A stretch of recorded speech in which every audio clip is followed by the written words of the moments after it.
Welcome to the Real Mom Hub, where we celebrate the beautiful, profound transformation into motherhood. It's a journey that shatters and rebuilds us in incredible ways.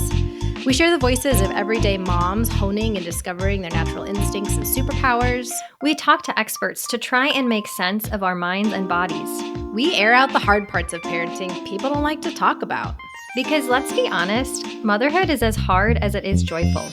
So why not embrace it? Lean into the growth, the struggle, the magic. This is your opportunity for complete and utter personal transformation. Come with us. We're so glad you're here. Thank you so much for being here. Thank you for having me. I'm super excited. Would you mind telling our listeners just a little bit about yourself? We can start with, what does a weekday look like for you, and move into a bigger picture, or however you want to start that. Yeah, sure. So my name is Shannon Carothers. I am a mom of two boys, 7 and 9. I still have to think that through. The other day, I actually told someone they were 5 and 7. I was like, wait a minute. No, reassess. 7 and 9. But we live in Alabama. My husband and I are coming up on our 17th anniversary, which makes me feel really old. But we did get married really young. And then a regular weekday, is that a thing? I don't feel like, no. So my boys are both in school now. And so my weekdays vary. So, and we were talking before the podcast started, and I was just sharing that it's been a heavy year, right? And so for me, the years had ups and downs and curves and things that I've not really planned for. And so I think I've just been taking it day by day. But obviously, sometimes I spend a little bit of time at their school. I spend time working on my podcast. I spend time, working around the house. And I'm a self-proclaimed DIYer. Oh, I didn't know. Yes. We actually moved out of our house in 2020 and we renovated from top to bottom. And your general contractor you're looking at is right here. I learned when we first started, I knew how to use a drill. That was the only power tool I knew how to use. And now I can do whatever you want. I can, do drywall. I can lay tile, flooring, plumbing, electrical. I did like a mix of all of it during. So you're not the DIY wife that then assigns her husband the projects, because that's me right now. No, I have my tools out there. I'm the one who picked them out and was like, is it okay if we order these? These would be good for us, but I am the one who uses them most of the time. Incredible. Okay. Yeah. I'm so impressed. We could keep going down this DIY rabbit hole forever, and I hope we keep circling back because I'm interested. But also, you have your own podcast, the Successful Mama Podcast, and you coach other moms. Yes. So you are into, you have so many hats is what I'm learning right now. Yes. So I have actually taken a little step back from coaching. I did one-on-one coaching for a while and I loved it so much. But again, for personal reasons, I took just a step away. I had too many things, too many hats I was trying to wear, too much on my plate. And so I do still do workshops or, speaking opportunities. Sometimes I go on just about every month to a local TV show that we've got here called Tennessee Valley Living. And I talk about moms and growth and what that looks like and just kind of theme it. So I still have a lot of different things going on, but I have stepped back from coaching, but I still do a bit of that on the podcast episodes. I think why that matters to me is when you're listening to our podcast episodes, you talk about habits and how you can grow as a mom still. And it's valuable to me because I love to follow self-help, motivational speakers, business podcasts. That's what I actually prefer to listen to. And when I became a mom, I was like, oh, cool. This is great. You're selling me transformation if you're a coach, right? Like if I sign up for a coaching, you're saying, I see you stuck at point A. I'd like to take you to point C. You're paying for this transformation. And as soon as I became a mom, I'm like, oh, you know what I don't have right now is like time or resources to tackle all of, it's fascinating for you to feed me all of this interesting psychological stuff, all these theories, but it looks different for me in this season than it ever has. So when you are in your podcast episodes, walking us through your different coaching tactics or habit builders, et cetera, you're still giving me those juicy little, this is who came up with this practice. This is what it does to your brain. This is why it works. So it's backed by all this data. Science. Yes. That's I'm like, okay, I'm in. Yes, Wait, love that's that. Well, legit. thank you. I yes, appreciate yeah. you noticing because I tried to put in a blend of the two because I know I've got moms who are listening who are like, I don't care anything about science. I just want to know, how do I Sure. survive? But Right. then I Yeah. also know I'm the same way. Like I crave, any kind of personal growth and development, anything like that. I'm Mhm. always listening. Actually, this is the first, maybe last year was one of the first years that I've actually read a fiction book Oh, wow. Really? as an adult. Yeah, I usually read nonfiction, Congratulations. everything. Thank you. Yeah. Thank you. I've been slowly inching into it. And I'm reminding myself I can still have like positive takeaways that I can apply Mhm. even from fiction, but I'm very picky. I think, what you were saying, Emily, is just like the fact that you can listen to so many transformative coaching sessions or podcasts or whatever, but so often they're like, okay, you need to get up at 5 a.m. and you need to meditate and you need to exercise for this long and you need to keep to this very strict schedule when, just like I said at the beginning, like what is a regular day in mom life? It's never Mhm. the same. No matter if you're working mom, no matter if you're a stay-at-home mom, the schedule is always changing because life is chaotic. And as moms, we tend to carry so much of that weight as we go along that we've got to be willing to adapt. And so I Mhm. think in turn, we have to shift the way that personal growth looks for us and allow ourselves to go, okay, my life is not like theirs. So I'm going to adapt and look at it a little bit differently through the eyes of a mom. Mhm. Yeah. Can you go way back for you, 7 years, I suppose, to your matrescence? So now is, like a coaching figure. Are there maybe, two or three things that you would tell yourself now about that matrescence journey? Number one is I would say you're not alone. Hmm. I think that was a really hard thing for me was I felt like I had all of these struggles and all of these challenges and I was trying to, figure out what in the world I was doing, especially with, two kids under 2 and my husband was working all the time. He was on swing shift. So even when he was here, a lot of the times he wasn't here. You Oof. know what I mean? And so I think I just felt so alone and I felt so overwhelmed and overloaded, but I wanted to put on a pretty face. I wanted to smile and tell everyone, no worries, I've got it together. I'm Mhm. holding things down and I'm good. And the truth of the matter was I wasn't. I was struggling. I had so much anxiety. And we could go down a rabbit hole into that story if you want to, but I didn't know that other moms felt the same way that I did. And once I Mhm. started being comfortable enough to share my story, I can't tell you how many times I've stood in front of a room of moms and I've told my story. And afterwards, they come up to me and say, you told my story. That's Mhm. exactly what I went through. That's exactly how I felt. And so we feel alone, but ultimately we're not. We're all going through the same thing. And I think that if we're willing to reach out to another mom and to just say, hey, I'm struggling, they're often going to say, me too. I'm doing the same thing. So that would be my first. The next thing I would say is that growth doesn't have to look a specific way. Your success doesn't have to look a specific way, right? And it's okay to figure out, just like in your matrescence journey, you're figuring out who you are as a mother. I'm no longer this person that I was before I had kids. It's also okay to figure out what you want for your life as this new person and how to get there, kind of working around these new things that motherhood throws at you.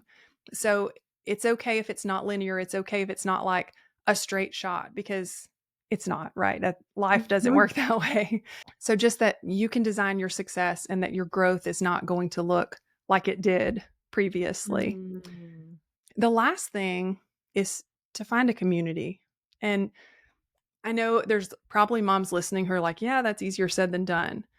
Mhm. Where is this community? It's not like growing on trees outside. So how do Yeah. I figure this out?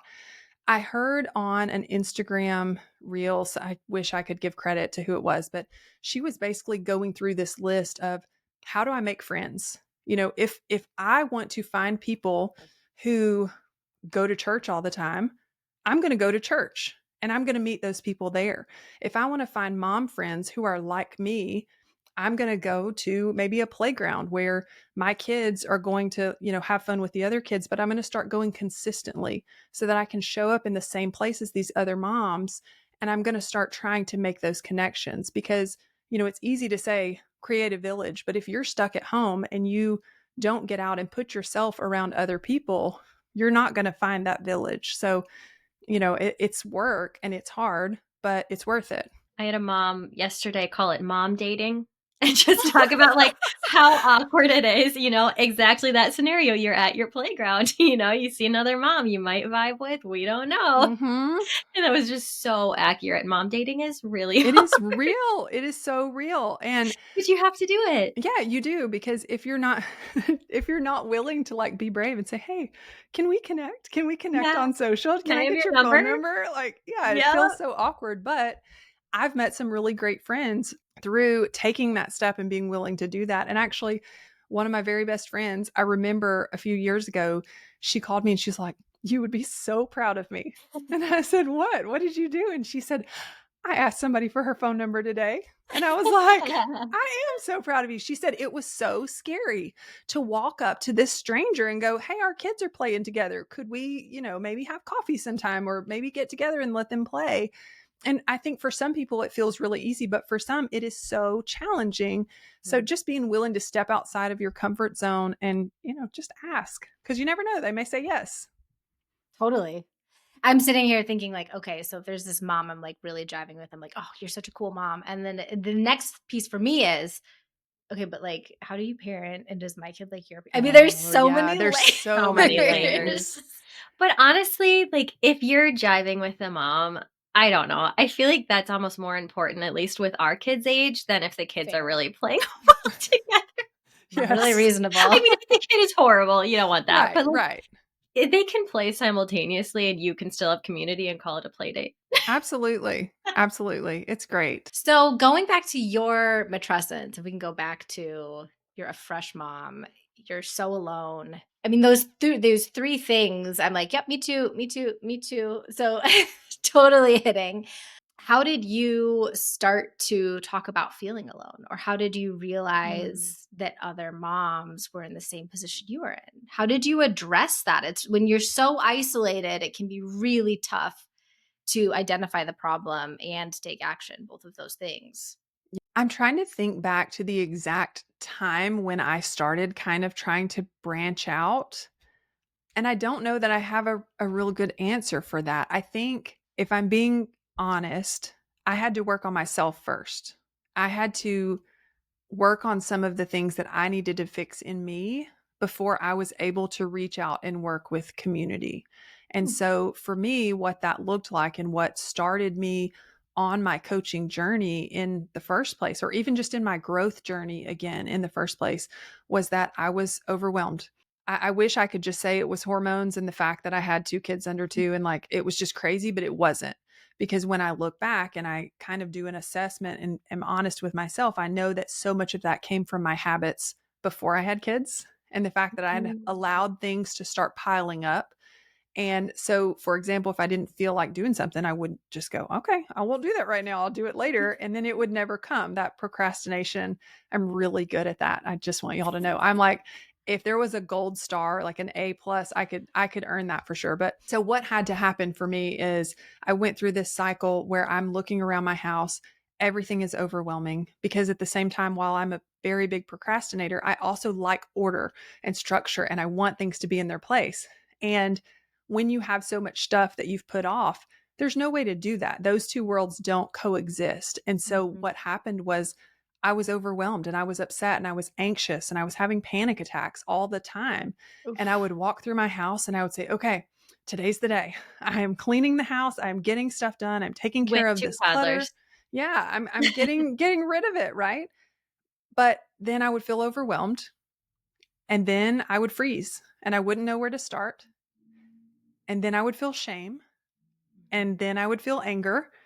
And I would take that out on my husband and take it out on myself and probably take it out some on my kids. And then the whole process would start again because I would do nothing. And so one day I remember I was walking through my kitchen and I was holding my youngest son, who was probably maybe a couple months old. And I just felt all the emotions and all the grief and all the things at one time. And I just fell in my floor and I just sobbed. And I was like, this can't be what motherhood is supposed to be like. This is not the experience that I've dreamt up in my head, which I know it's not a perfect fairy book story, right? But it's not what I thought it would be. And it's Mhm. me. I'm part of the problem here. I've got to fix some things. And I didn't know how, and I didn't know what I was going to do because I had too much on my plate already, but I knew I had to take some steps to figure it out. And so the work that I had to do was just figuring out me, figuring out how to step past some of that anxiety. And some of it would have been easier if I had some friends to help along the way, if I was willing to take those walls down and be open with someone. But I think I wasn't quite there yet. And so I started just listening to podcasts. I started trying to journal if I could, a few minutes here and there. And I started working on my space and just trying to take care of the things that were building up so much anxiety in my life. Then I think I got to a place where I was able to step outside and start to meet others and let those walls down and let them into what I had been going through. Hi, Emily here. I'm interrupting briefly with a quick ask for you. It's the only ask we're ever going to make of you, and it's this. If you're enjoying the show, if these conversations are adding value to your life, please make sure you're following us on whatever platform you usually listen on. This really helps us grow the show and make sure that we are capturing quality experts for our interviews. So please support the project if you're enjoying. If you're feeling like you have extra energy, please check us out on social and make sure you're following along there at the Real Mom Hub on all platforms. And we have a weekly newsletter. You can sign up for that on our website at therealmomhub.com. Thank you so much for joining us. We're so grateful for y'all. You know what? When you were talking about the kitchen and that's where you broke down and sobbed, I was like, wait, that was my location. Mm, Anytime I had a meltdown, Emily knows it was always the kitchen floor it when I was is. going Kitchen through floor. matrescence. Yeah. I'm thinking through it. This might sound woo woo. Like people call it the heart of the home. Mm-hmm. And Yeah. honestly, it's like you were, It's like, we're working on our heart. We're trying to work on mm, ourselves. Like right now, I'm like, it makes sense that it was the kitchen for me, that I yeah, just like, it came crashing in and I was like, I have to do something. But I couldn't right then. Like, so you have to go through the grief, but right. that's where the healing starts. No, Yeah. I've I never don't thought know. about that. I love that analogy and thinking about that being the heart of the home Yeah. and fixing your heart. And the heart of our meltdowns. Yes. The irony here is that you're saying, I feel so alone. I have all these anxieties. And ultimately, you save yourself in your story. Like you dive deeper into your loneliness and you pull on podcasts, you pull on external resources and support. But I mean, I'm just sitting with that. I don't like this idea though of me. Like, I mean, listen, I think that ultimately I had to make some choices to pick myself up, but I couldn't have saved myself by myself. Because if Mm-hmm. I didn't have the support, my husband was a rock star through all of that. He knew what I was going through and he tried the best that he could while he was continuing to work and continuing to do things to take care of our family, to give me time, to give me space and give me the things that I needed. He was so supportive. My family was so supportive when I would let them into those little bits or pieces or things that I needed. And so while I'm grateful for you to say, oh, you're amazing, you're a rock star, I truly cannot take credit for that because I wouldn't have been able to do that without the people around me. Yeah, that makes a lot of sense. We just And interviewed a therapist, a licensed therapist, and she just commented on how much we ignore community, just how being individualistic is just not healthy for us. And we try, but it's actually not possible. But you still have to have the gumption to like start accepting help. Right. Right. No, right. that's definitely true. And I think I had to take those first steps, but that growth continued because then I started to let those walls down. So I think I could only have gotten so far by myself. I'm saying that with air quotes as people are listening, but I I, I was only able to get that far by myself and I had to have other people to help me the rest of the way. Something I'm still when I see an injustice in the world, I just get mad and I get galvanized and I want to just fix everything. And so my journey into motherhood has really galvanized me to say, okay, women deserve more. We deserve better. I wish America supported motherhood more culturally, medically, financially, all of these things. So I'm very pro taking up space and asking for more. What I really like about your story is that you're holding both. You're saying, I had to ask for, my community showed up for me.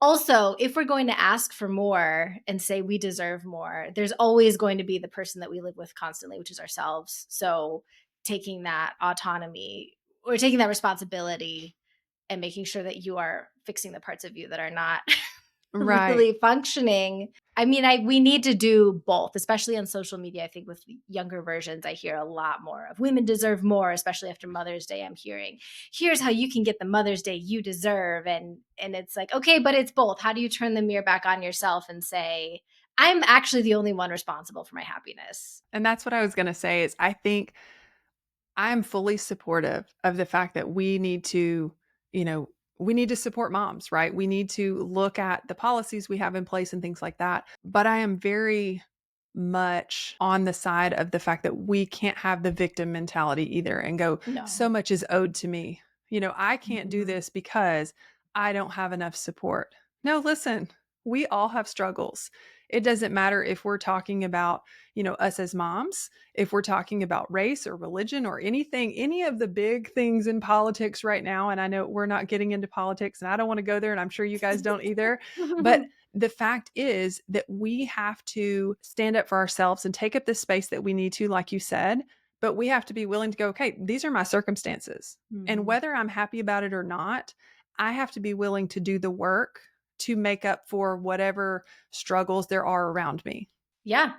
Which then leads into your second point about what you would have told yourself in that matrescence period, that growth can and should and will just look really different, which is something I have not accepted yet, but I'm getting closer to it. You go through all of this growth, right? You work on yourself, you find ways to survive motherhood, and then it sounds like to start thriving in motherhood. At what point did you decide I can help other moms with this? And how did you find, the motivation and the energy, frankly, to start doing that? Well, first of all, there was no energy. there was none of that. But I think that for me, as I was learning, as I was trying to figure these things out, I knew that there were other moms out there that had to be experiencing the same thing, that had to be going through those similar struggles. And for me, since I learned a lot of that through podcasting, while I was able to listen and my kids were playing or my kids were occupying themselves and I'm unloading the dishwasher and I'm, listening to a podcast or an audiobook, those people became my teachers. And it didn't necessarily apply to me where I was. And so some of it I had to definitely take bits and pieces, which is what we have to do, right? We have to take what we need and leave the rest for later, and that's fine. But for me, I felt like I needed someone who was sharing both, who understood the mix between motherhood, this is where I am, and these are the things that I want to be able to grow. And so I was kind of trying to figure out, how can I blend this? How can I make this into something that other moms could use too? Because I certainly don't have all the answers. I'm learning as I go.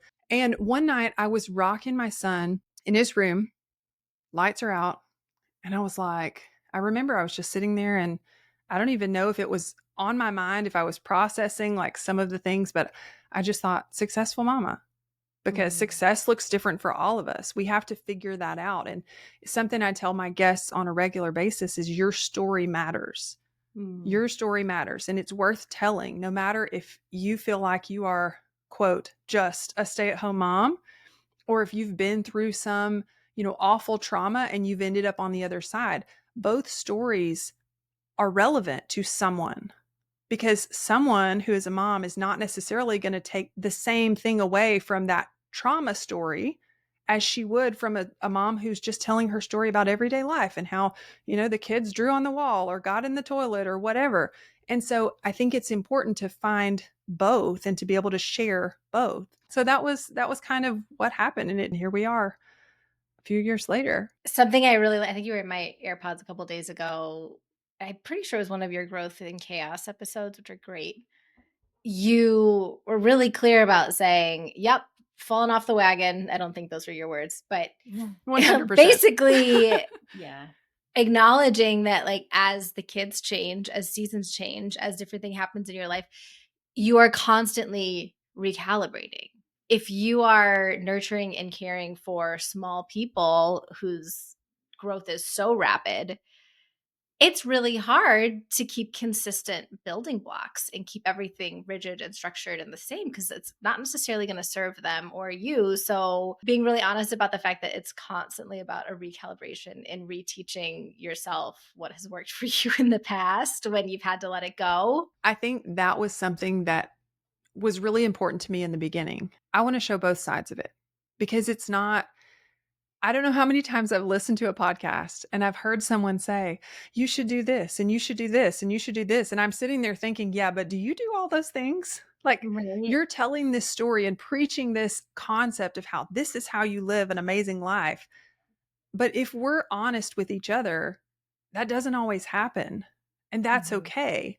And that's the place where we're able to connect the most is in our vulnerabilities. Yep. And if we allow ourselves, like I said in the beginning, if we allow ourselves to let those walls down, to let people in, and I've just chosen to do that on a bigger scale.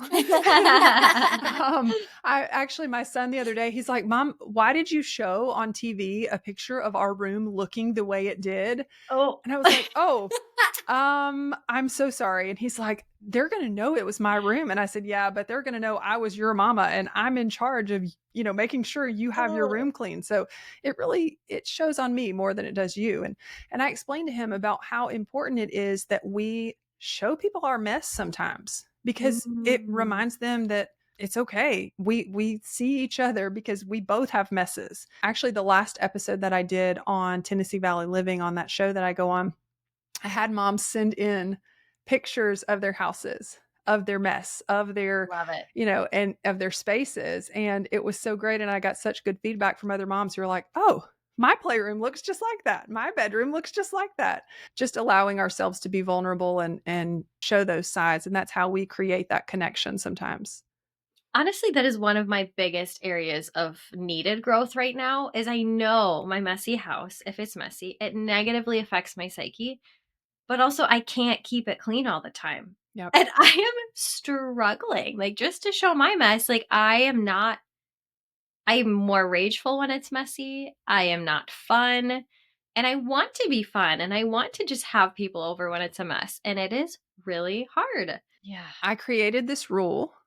And this rule goes with all my friends. And anytime I have a new friend and I ask her for her phone number, I say, you want to come over to my house and have a play Mom date? dating. I say, I have a rule with my friends and this is the way it goes. You don't clean your house for me and I won't clean my house for you. Done. If we just let that be, and I really do let it be okay that I have dirty dishes in my sink and, clothes on the couch that I can push aside, she's going to feel so much more comfortable when I come to her house and her house is a mess. Because Yes. she's Yeah. seen my mess and now I'm seeing hers. It's okay. So again, it's allowing that little bit of vulnerability. And I'm not saying, I've definitely had days where I don't want anybody coming to my house and I need to like clean to make it look like it's just messy. You know what I'm saying? Yeah. Yep. So Sure do. those days maybe don't come, but otherwise on a regular day, it's okay. And I'm still working on this because I was definitely raised with that mentality of companies coming, everything should be spotless. You pick everything up and it looks like we don't live here. And I'm working on kind of breaking that down and letting it be okay if it's not. Back to the habits or the structure. Do you have any anchoring habits or needs in your life where, say, you're in a season of flux, 75% of your or 95% of your habits and structure are fully out the window? Is there a 5% that you hang on to that are crucial to you? Ooh. Yes, I love this question because this is where I've been. So, to just let listeners in on kind of what 2025 has been, I lost my gram very unexpectedly in March, and she wasn't just like the gram that you go and visit, and go to her house once a week for dinner or whatever. She was like in every part of our lives. She lived a couple streets over. She was with us all the time, and one of my very closest friends. It was a lot and is a lot. I'm still processing that grief. And I really had to allow myself to just be okay with being broken, with everything else going to the back burner. That was my house. I mean, my house has not been clean in the way that I normally keep it since then. We're getting there, I feel like, but every time I feel like that, it kind of goes back downhill again, and it just is what it is. And so I have been, because of what I've taught, because of what I've studied, because of all of these, years of this growth and understanding habits and how they work. And I love that you said anchoring habits, because that's exactly what I've been working on, is making sure I get back to those things that kind of set the ball in motion, that act as a domino. And so you start with one, and from there it knocks over the next and the next. And so for me, what that looks like is I have a planner. I started this when I was in my messy season, when I didn't know what to do. I think I started, in 2017, when my youngest was teeny tiny. And every day I would sit down and I would write down something I was thankful for that day. Because I think the hardest thing to do is start. And so if you start with one thing, it's easier to keep going, but it's hard to make yourself sit down and do the one thing. So if I just did one, that was enough. But I wanted to be a planner girl. I wanted to be one of the ones who drew and had all the pretty stuff. And, all of these years later, I still have my planner, and I still sit down in the mornings and I get my cup of coffee and I write down the things that I'm grateful for that day. And that is an anchoring habit that I've gotten away from. And if you open, I keep looking to my right because I've got my planner sitting next to my desk. If you look in my planner right now, you will see months of blank pages, or here's 1 or 2 days where I got back into the groove and I did it. I was like, okay, I'm gonna keep going. And then blank space after that, because I just couldn't get myself to do that. So for me, that anchoring habit is just allowing that to be okay and working towards getting back to it. And just so you know, like the past week and a half, every day, it's all there. And so it takes time, and we have to give ourselves grace along the way. But in doing that, as I said, the rest of my house is kind of falling in order. Things are starting to get back to some kind of, I won't say normal, but I guess a new normal. But yeah, I love that question. Gratitude. That's a good reminder for me, because I used to have a whole journaling, like before I had kids, I'd like wake up and I had a whole journaling, like 5 different things that I would do every single morning in my journaling. And gratitude was always the start. I had like a specific way I would do my gratitudes. I don't think I've done that for more than 5 days straight since I had my kid. Yep. Like So the biggest thing is you have to make it easy. You have to set the simplest goal possible, because if you go through a night and you've had no sleep, you're not going to sit down and journal for 15 minutes. Just do one thing. Or maybe for you, that smallest step possible doesn't even mean writing it down. It means when I pour my coffee in the morning, I'm going to stand there and I'm going to think of something I'm thankful for from yesterday. Because when we fill our mind with those things, it allows us to see that joy in every day. And it helps to combat some of those challenges and struggles that we go through, especially being sleep deprived. Hey, Cal, do you remember when I was first pregnant, one of the first questions I came to you in a panic over? What do I wear? Yeah, I'm pretty sure it was, what the heck do I put on my body? And do you remember the first recommendation you had for me? I'm sure it was Kindred Bravely, because I tell every single new mom that they have to look into Kindred Bravely. Yeah, no, that was how I remembered it too. Yeah, I think specifically the leggings were the products. Absolutely. Leggings, bras. I mean, everything in between. You know what I've been wearing recently, which is funny? The really nice bamboo no slip like hospital socks. Shut the front door. I was out of socks, put them on. They were so nice. I haven't taken them out for 3 days. I've never tried those. They're incredible. All of the things I've had from them, I've had for like 3 years. No wear and tear even. Somehow amazing. They don't pill. They're airy. I mean, phenomenal product. And this company is founded by women. It's led by women, moms specifically. So they get us. We love them. So how do listeners support this mom-owned business? They can use the link in our show notes. Start there and make sure that you enter our code, the Real Mom Hub 15 at checkout for 15% off your purchase. And you can buy all these staples that honestly you'll keep in your drawers long after maternity, postpartum season is done for you. Yeah, I never put mine away. My body shrank back almost back to normal. And so did the clothes. The leggings still Mhm. fit me. Incredible. How? We don't know. Incredible. We don't know, but we love them. Thank you, Kindred Bravely. So I think I am maybe the type A one here, and you two are more type B. Is this true? I'm Totally. kind of a mix. I'm actually, I don't know, because I get so stressed when things are not in their place. So it's like, is there an AB? I don't know. I'm sure, Or right? like a Like, we C. can't really I've been Maybe it's a seeing categorize C. type I'm a C, C. which for Yeah. me, I love a spreadsheet. Oh, yeah. And professionally, I need things done and I need them off my mind. I think I'm a C. Anyways. Yeah, Yes. yeah. Yeah. So I don't know if you're going to relate to this, but I listened to your podcast and there's so many like easy ways to be efficient and optimize, which that's like my bread and butter. That's like my personality. But I also notice you talking about, especially in this season, it's not getting done. And I'm not doing these things that I normally do, like my habits, and that's okay. Do you have, tips or advice on knowing when to let go? Oof. Does that Mm, make sense? Because that's actually my biggest issue is like saying I can't keep these standards the way that they are right now. To yeah. be a better mom, I need to let go. Yeah. I think it's a really good question. And I think I'm there too. I'm having to go through and weigh what's worth it, what's worth Mm-hmm. keeping, what's worth letting go of.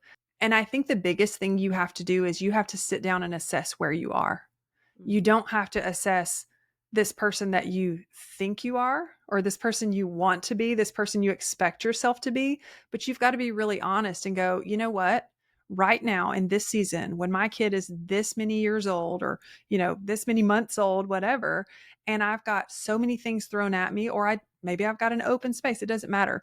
Look at all of those things and assess and then be honest and go, okay, this is working. My meal planning, working, spot on. Mine is not, for the record. My meal planning has never worked, but this is a good example. Okay. Meal planning is working. I've got that under wraps. I'm going to keep going with that. But my organization system in my kids' playroom, this is a mess. Like we've got to do something different because it's causing me so much stress every day. Right. Mm-hmm. If it's not causing you stress every day, let it go. It's fine. Work on something that is important to you, just like you talked about those, the habit stacking and the domino effect of finding something that matters. Look at the things that matter most and let the rest go for this season. Does that make sense? Yeah, and remembering that it's so different for you than the next mom. Absolutely. And that's a Yeah. hard one. I think that's even harder for me now than it was when my kids were teeny tiny because Interesting. I'm interacting more with the moms at school. And, I see them because now my kids are in second and fourth grade. So I've been seeing them for years and seeing all the things they're doing. And I'm involved in this and I'm doing that. And it's like, oh, I'm not doing all those things. Or, I Yeah. have someone who I go to her house and she's got teeny tiny kids and her house is immaculate and she seems like she's got it all together. So I've got to allow myself to let go of what others have going on and assess my own strengths, my own challenges. What support system do I have? That's something I think that we also, going back to that initial story, we often neglect that part of our story. We often don't say, who do I have supporting me in my life versus who do they have supporting them? You don't know if someone who's got it all together actually has other people who are taking their kids every weekend or who are cleaning their house or doing all of these things for them. And so you really can't compare what you're going through with what someone else is. So much easier said than done, Oh, but so 100%. crucial. Another thing that I was hearing as you were going through all of that is figuring out where your stressors lay. Like if you're going to do an audit of all of the things Yeah. energetically that are stressing you out or not even on your radar, and maybe you just think they should be on your radar because so and so down the street does that as a Right. mom. Just I love that tidbit about, okay, is it stressing you out? No. Cool. Let it Don't worry go. It about it. doesn't Like matter. just address the stressors. Right. Because you got to start somewhere and you've just got to figure out what that looks like for you and just be honest. That's the most important thing, I think. I think we have this expectation for ourselves, this idea of, well, I should have it all together. I should have these things done. I should be able to take care of all of this. But when we step back and go, okay, maybe I don't actually have enough time or energy to be able to complete those tasks. What can I let go of? What can I be honest with myself about and let go of in this season? Yeah, being Yeah. honest with yourself. Woo. So, say back in your coaching days, you have a new client come to you. You have a new mom who's sitting across from you. You're both drinking your coffee or whatever, however your process looked. And she's just Definitely coffee. We're drinking coffee definitely together. phenomenal. She's saying, "Listen, I don't know why I'm here. I don't know what my problem is. I don't know where to start. I don't even know what feels bad. I just know I need help." With this is where I am now. So if you have a map, okay, I want you to picture you're at Disney World, right? And you Oof. know, okay, where do you want to go? You want to go to the zoo? We're at the zoo. Don't go to Disney. Both. It's too There's crowded, okay? We're going to the zoo. And you really want to go see the elephants, okay? The elephants are in the, west side of the zoo. How do you get to the elephants? Well, it depends on where you are. So if you don't know where you are to start, you've got to find, that's why they've got all of those places that say you are here. You are here, right? But That's that's what we true. need. That's what Because moms need. You are yeah, here. exactly. Yeah. Because if you don't know where you are, you don't know the path to get to where you want to go. And so as moms, it's so important when we start and we're saying, okay, I want to grow. I want to be somewhere different than where I am now. You have to start with, where are you right now?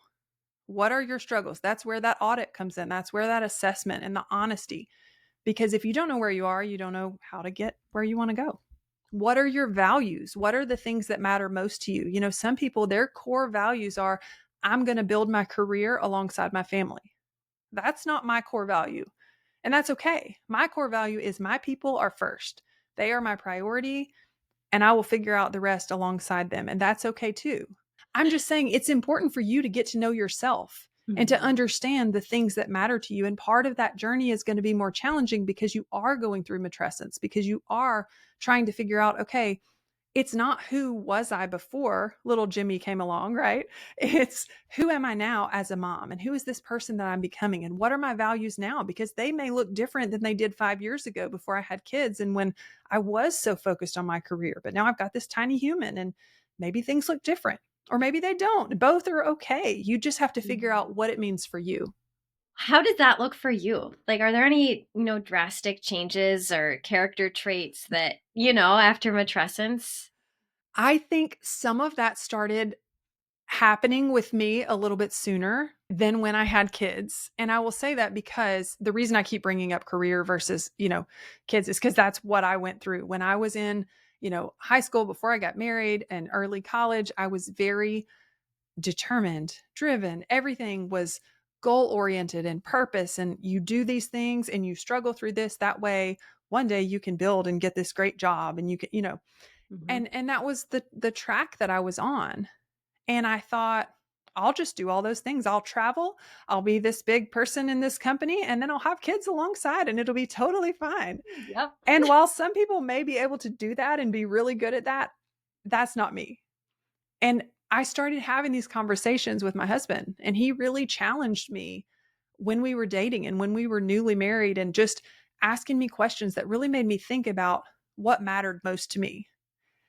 And the more that I leaned into that idea of career is great and it's important to have passions and goals and things that matter to you and things that, allow you to think and use your adult brain and just pursue your passions and goals, right?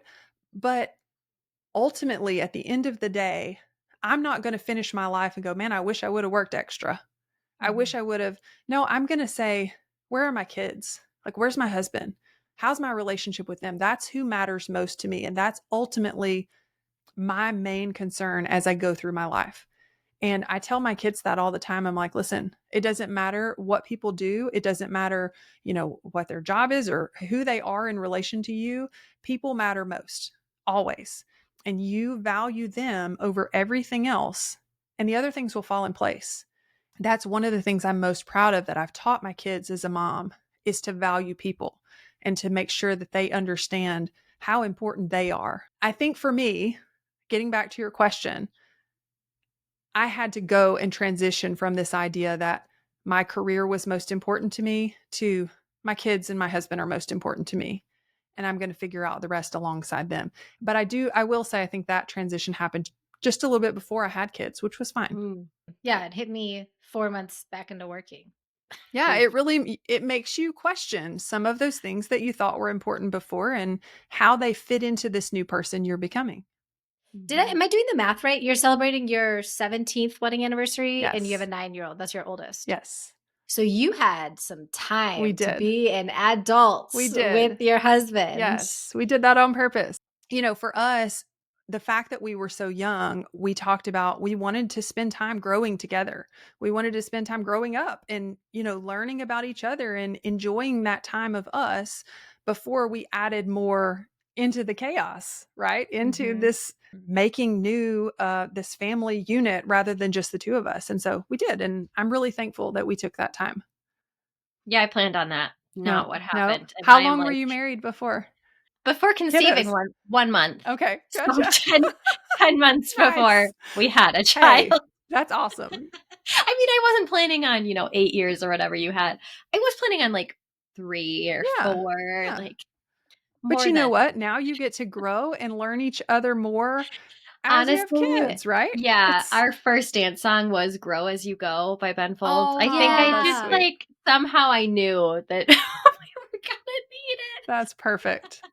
You know? After this week, I'm going to make myself so many charts. I'm actually excited about this because we will have released Caitlin's episode at this time. So, this is a therapist conversation we had. I'm going to be tracking my energy Love it. and I'm going to be tracking now my stressors and my anxiety. Yes. Your gratitude, with your Yes. Add gratitude. your gratitude in there. Right. No, that's not going to go on the chart. That's Okay, personal. okay.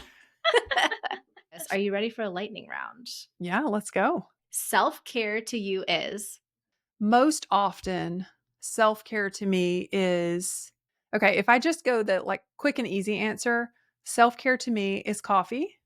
That's Ooh. always happy. Mhm. Either with a friend or by myself in the library or a coffee shop. But it always involves coffee. That's self-care. If you could put one thing on a billboard for all moms to see, that would be. Can I guess? I think I know yours. Wait, Yeah, go let her ahead. say Go hers ahead. first. I'm debating. You are not alone. That's what That I was said. the first thing that came to mind was you're not alone. Okay. And I also would say the little things add up. Yeah, Yeah. that's good. Your favorite habit building technique for your own life is? Make it really simple. Make something ridiculously easy. The hardest thing with building habits, the reason that we go back to the things we've been doing over and over and over again is because they're easy. And so if we want to shift that habit and we want to create something new, we want to, make a change, the best way to do that is to make it as easy as possible. So that in those moments when you don't feel like you can do it, when you're too tired, you don't have time to sit down and journal, you don't have, make it as easy as possible and let that be okay. Something that I love seeing from your content, you talk about the pace, just being slower and smaller, all of the things. So it's really about stacking up. Yeah. If the things have to be smaller, just know they stack up over time, kind of trust the process. Yeah. What is the smallest change you've made in your life that made the biggest impact? You're going to laugh when I say this. Everything in my life, I think, is related to coffee. But the very first habit that I started doing, and I didn't know what I was doing. I didn't realize I was creating like an anchoring habit or anything to that effect. But I thought about the fact that the thing that was stressing me out most every day was that I would get up in the morning, I would go to make my coffee, and I would find yesterday's old, wet coffee grounds in my coffee maker. And I would immediately be like, I'm angry. I'm not going to wash this out. And because now it's wet and gross. And that just seems, I can't do it. So every day I would be grumpy. And so I thought, all right, the one thing I'm going to do that I'm going to put in place is I'm going to empty my coffee maker when I pour my last cup of coffee for the day. And so that's what I started doing. And guess what? The next morning when I got up and I went to it, it was clean and dry and easy for me to start my coffee for the day. And it's like it started my day off on the right foot rather than that negative thing. And then my dear husband, something I say often is that the reason I like to pour into moms, the reason I think it's so important that we focus on our own growth is that it spreads to the people around us. Our kids are watching us.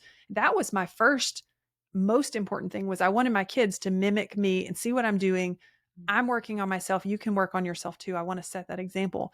But what I didn't realize was that it was going to impact other people in my life around me as well. My husband started emptying the coffee maker when he would pour his, like, Ooh, little things like that, or magic. he would set up the coffee maker for me. And it seems so little and so simple and silly almost, but it's like it was setting these things in motion and allowing us to embrace this change that was coming. So if you're thinking about some of your favorite results or your favorite challenges or habits that you've done, top 3. Mm. The first one is reading. I had not read a book as an adult in a long, long, long time.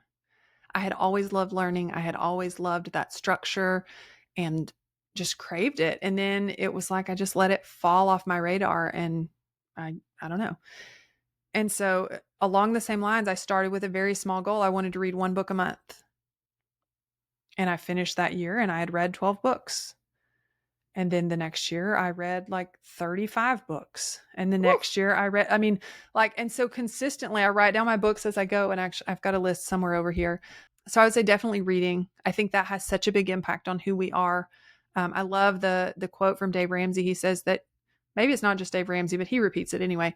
He says that you're going to be the same person you were yesterday, except for the books you read and the people you meet. Mm. And so I just think it's really important that we, pour into ourselves with that. We can talk about super fast cleanup. That's a fun one. Okay. Let's go. What is this? Super fast cleanup. It's super fun with toddlers. Okay. But my Perfect. kids still enjoy it. I would let them pick and they ended up choosing the very same song all the time. It became our super fast cleanup song. And so you turn it up really loud, like louder than you would normally turn your music up. And you set a timer. And then everybody cleans up as fast as possible. And you make a big game of it. And it's so much fun. And they're so excited because the music is loud and you're dancing while you're cleaning. And you've got a start time and a stop time. So you're not procrastinating. And you get so much done in 10 minutes. And they learn how to be part of that process, how to tidy along with you, that it's part of their job and not just mommy's job to do the thing. And so they're taking ownership over that as well. So there's a lot of great things packed in that. So I would definitely say that was a really good one that we did as well. Third habit, when I would put my kids to bed. Some people, when they finish cooking dinner for the night, they have to go to bed with a clean kitchen. Okay, I am not one of those people. I am a morning person through and through. I hate doing stuff at night. Like, I'm falling asleep as I'm reading bedtime stories to my kids. And so the idea of getting up and cleaning the kitchen after I'm just exhausted, I'm like, no, I'll save it for tomorrow. I'll do it in the morning, or I'll do it after the end of the day. Like, I don't care. I can't do it before bed. So the one habit that I put into place was that I would wash 1 dish when I got done putting them to bed. And if I did one, remember, we're making it super simple. Yeah. We're attaching it to something that's already happening, which is bedtime. So as soon as I put them to bed, I'm going to do 1 dish. And what it allows you to do is, once you wash 1 dish, the hardest thing to do is start. So once you do the one, it's so much easier to do the rest. And 9 times out of 10, I would continue to go ahead and wash at least a handful of dishes, if not, all of them, if not cleaning the entire kitchen. But it just took that little bit to start and give myself that one small rule of just 1. That's what I need for laundry. Yeah. I've decided. But here's the important thing is you have to be okay on the days that you just do 1 dish.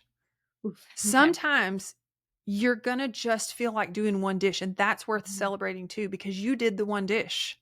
But that's the kind of mindset shift that we've got to work on as moms, is allowing ourselves to not always be all or nothing, because all or nothing doesn't always work with our schedules and our lives. And exactly.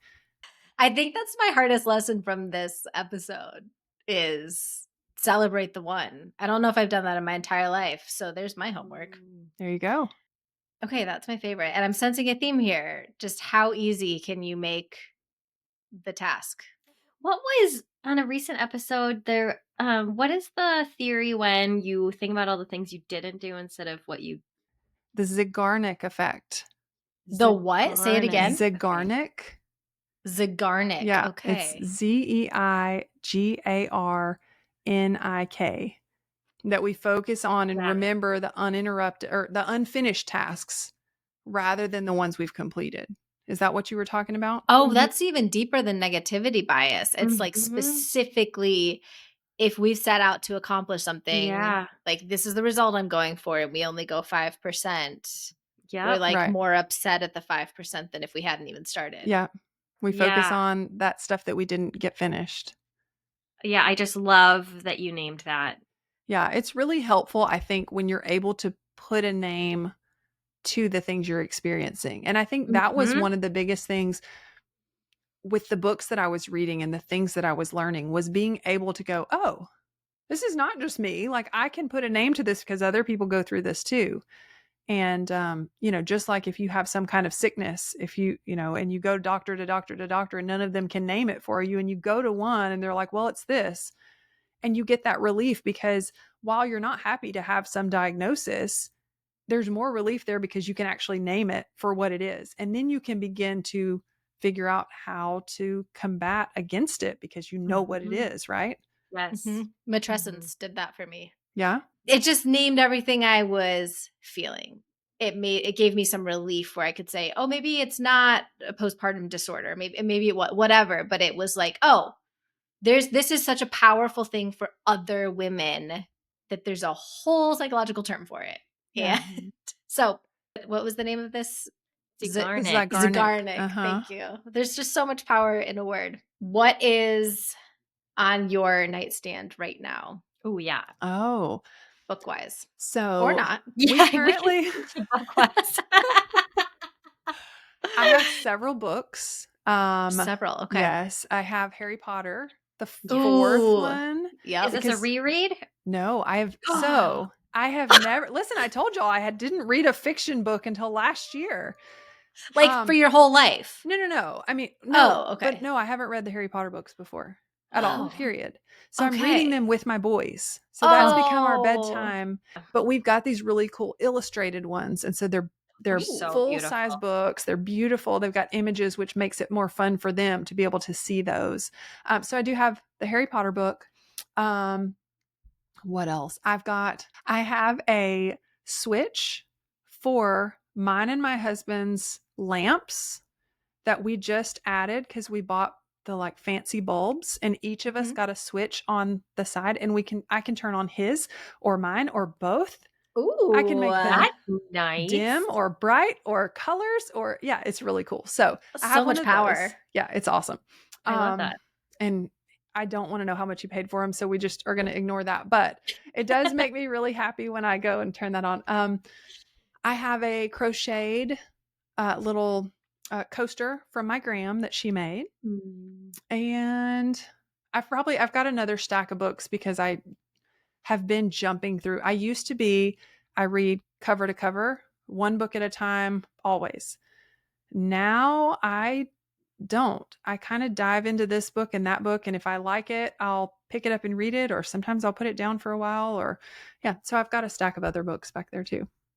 The most joyful part of your day is? I would say it's little boy hugs. Anytime Ooh. I think I know that they're getting bigger. I know that time is going by so fast. So anytime they come to me and just say, "Can I snuggle with you? Can I sit in your lap?" Yes, you're going to hurt my legs, but yes, you can sit in my lap as long as you will fit and I can hold you. Yeah. So anytime there are little boy hugs around, What makes you feel beautiful? my husband, Oh. yeah, he's really something, I'd say. I think one of the things that I cherish so much is that he's taught my boys that. Like the way that he looks at me, the way that he loves me, he's setting that example for them. This has been so fun. Yeah. Thank you so much. Thank you Where guys for can having me. our Thank listeners you. find you? Where can they connect with you online? Yeah. So I am on Instagram, Facebook at Successful Mama Podcast. And mama is spelled Mama. I'm a Southern mama. So that's how we spell it here. Oh. I'm there occasionally. But I do check. I do try to update from time to time. So yes, you can And always your find podcast, is that on all the the platforms? podcast. You can listen on any platform. Just search Okay. for Successful Mama Podcast. For all your habits, Habits, all your good stories from you're other doing moms. great vibes. Yeah. Oh, well, thank you so much. This has been delightful. Well, thank Hope you you get again. all the little boy hugs after school. Oh, thank Yes. you so much. They're the best. They really are. Bye. You've been listening to The Real Mom Hub. Our music is by Naomi O'Leary. You can find us on social at The Real Mom Hub. We're not the authority or even very educated on the medical issues discussed. Do your own research, talk to an expert, make your own decisions, and call us if you learn anything new.